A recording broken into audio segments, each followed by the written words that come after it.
Mary, Dr. Gentile. If we believe trust is so important, how can we promote it in education, in business, just in our wider lives?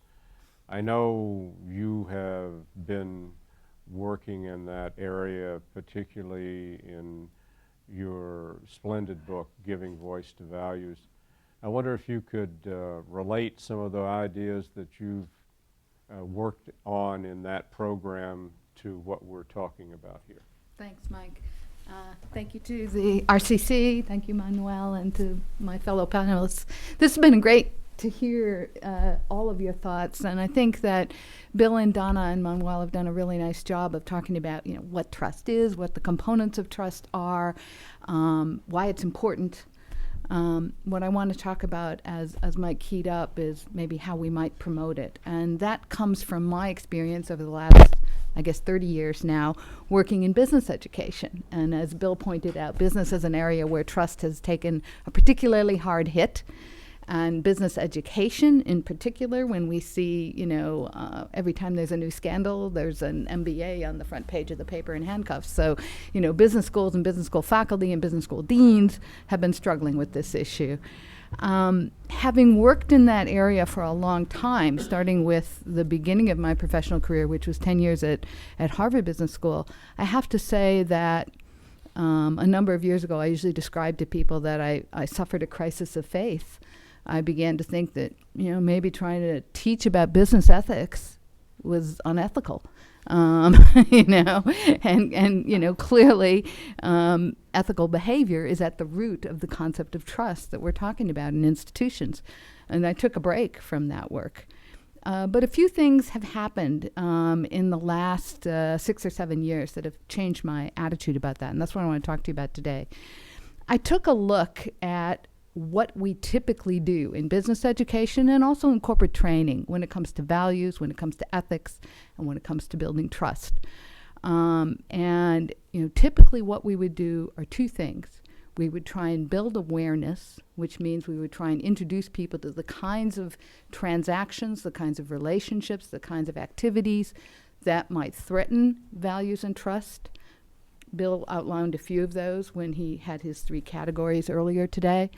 And then we would try and, present all those scenarios so that people will recognize them when they're in the workplace, so that they won't say, oh my God, I didn't realize there was an ethical challenge there. Especially if they're working internationally, maybe there's a type of transaction they weren't comfortable with or they hadn't seen before. So building awareness was hugely important. The problem with it is, although it's necessary, is that when you think about the kinds of challenges to trust and ethics that we've talked about today, and the kinds that end up in the business press on a regular basis, they're often not situations that are so sophisticated or so mysterious. They're often cases when people actually broke the law. They committed fraud. They intentionally deceived people. They violated those 10 concepts that Donna talked about. And so although building awareness is essential, especially when you're in a regulated industry, a very complex industry, you need to know when you might be crossing a line that you didn't know was there, but it doesn't solve the whole problem. The second thing we do in business education and also in corporate training is we teach analysis. And what that means is that we will teach you the rules, we'll teach you the laws, we'll teach you the relevant regulations, we'll teach you the corporate policies. In the case of business education, we'll teach you the models of ethical reasoning that come out of the disciplines of philosophy, so that when you encounter a scenario, you can look at it, you can analyze it, and you can figure out, is it over the line or not? Is this trustworthy behavior or not? This is an intellectual process, a cognitive process, a hugely important process, because we don't want to assume that just because I think it's right, you're going to think it's right. This is the understanding piece that Donna was talking about. So that's hugely important too. Again, necessary as it is not sufficient. Because if you look at the kinds of, here, let me tell you a story about, I think, what illustrates why it's not sufficient. In the research I've done, I've interviewed a lot of business people, and one of the guys I interviewed was an entrepreneur and a CEO very successful. He had his own consumer products firm based in the U.S. And when I went to interview him, a number of people said, you should talk to this guy. He's very thoughtful about values and trustworthy behavior in business. So when I went to interview him, he started telling me the story. And he says, whenever I hire an MBA for my business, Mary, I have all my staff do the selection, the screening, the interviewing. But then when they've got a live one, when they've got a candidate that they think is good, I'll do the final interview. And if I agree, I'll make the offer myself. So he said he had recently had an MBA graduate from one of the top U.S. business schools in his office. He'd been strongly recommended by the CEO's staff. And he asked the guy, did you take any courses on ethics and values in your MBA program? He came from one of the top schools. And the guy said, oh, yeah, it was required. So the CEO said, well, what did you learn? Right. And he said, so what did you learn? And the guy said, well, I learned all the models of ethical reasoning, deontology, utilitarianism, virtue-based ethics. And then I learned that whenever you encounter a values conflict in business, and you will, you decide what you want to do, and then you select the model of ethical reasoning that will best support what you want to do. Now, the CEO was telling this story with a little bit of a wry smile, right? He was kind of yanking my chain because I was the ethics lady. But there's a certain amount of truth to this. These models of reasoning, by design, are supposed to conflict. That's how they're useful. Because what you might see if you analyze something from a utilitarian perspective, a consequentialist perspective, you might see something different if you looked at it, or you might miss something if you looked at it from an entirely duty-based perspective. So that's why you want to understand these things. You want to understand what you might miss if you only analyze from one angle. So they're hugely valuable and essential, just as it's essential to know the rules, the laws, the regulations, and the policies in your industry or your company. But the fact is, again, not sufficient. So I thought about this, and I thought, what we really need to do is to prepare people for the times when they know what's right. The cases where it is clearly against the law, it's a case of fraud, it violates policies, but they don't know how to get it done in the workplace. All the pressure mitigates against it. This is the research that Bill was talking about industries like the financial industry and the top legal firms where the stakes are so high, the financial implications are so high, that even when you're aware that this is a violation of trust, it's not easy to get it done.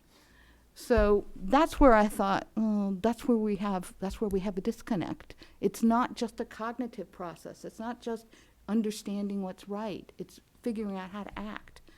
So we took a look at the research, and there was, in fact, increasingly, this was back, I guess it was about 6 or 7 years ago, at that point there was increasingly a lot of research from a number of different disciplines that was suggesting, some of it was the behavioral economics research that Bill referred to, that was suggesting that if you want to actually influence people's behavior, that it's actually more effective, easier to enable people, rather than having them think their way into a different way of acting, it's more effective to help them act their way into a different way of thinking.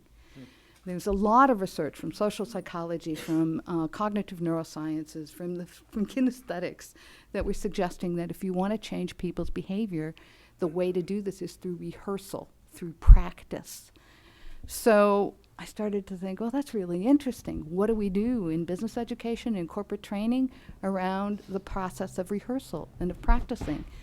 And then I got discouraged again, because what I saw was what that CEO described, that people learn to rehearse, to practice the rationalizations for the unethical behavior. So, how do you get around that? It's a kind of circle there that was not working for us.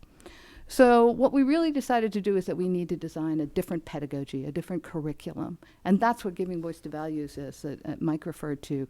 It's a curriculum that actually presents people with, as Carolyn Wu, the former dean of Notre Dame Business School, says, it's a post-decision making curriculum. And we present people with scenarios that are not the typical case study where you're figuring out what's right. Is this over the line or not? Or even worse, how close to the line can I get? It's not that. It's actually a scenario where the protagonist has already decided what the appropriate legal, ethical, trustworthy thing to do might be. And the question is, how do they get it done? Who would they talk to? What would the pushback be? What's the pressure? What are the objections? We call them the reasons and rationalizations. And then what would they say? What kind of research can they draw on? Can they use some of that behavioral economist research and some of the social psychology research that we now have about decision-making biases and heuristics and reframing problems in order to present their argument in a way that will be more effective and more persuasive? So we created a curriculum, and we created it open source. We created hundreds of pages of scenarios. The scenarios are based, by and large, not always, but by and large, on times when people did find a way to positively act on their values. We have scenarios at all levels, from very senior level people all the way down to someone right out of a BA in accounting. And we created a number of readings and exercises and things of that nature, and a protocol for people to develop literal scripts and action plans and to engage in peer coaching. So the whole idea is when you teach in this way or when you train in this way, the experience you have in the classroom is not a debate about is this right or not, or is it possible to do the right thing.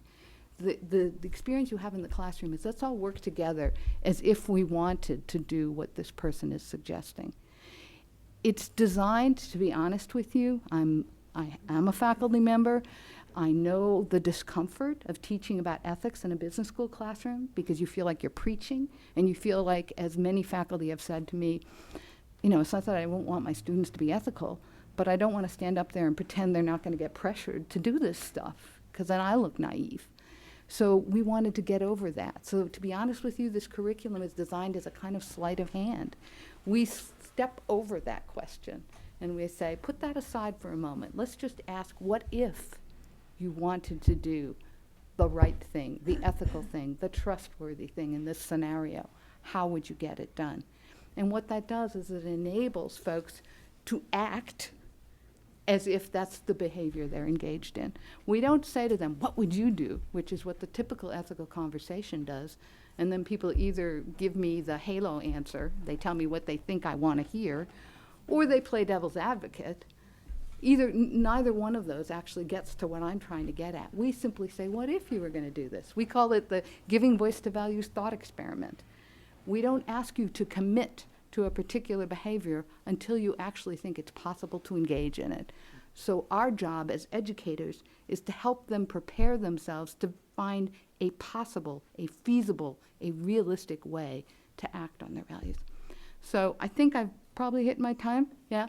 There's a lot more I can say about that, but let me just conclude by saying that we've made this available, and it's been astonishing, the rapidity with which it's been picked up. It's being used in hundreds of institutions now on all 7 continents.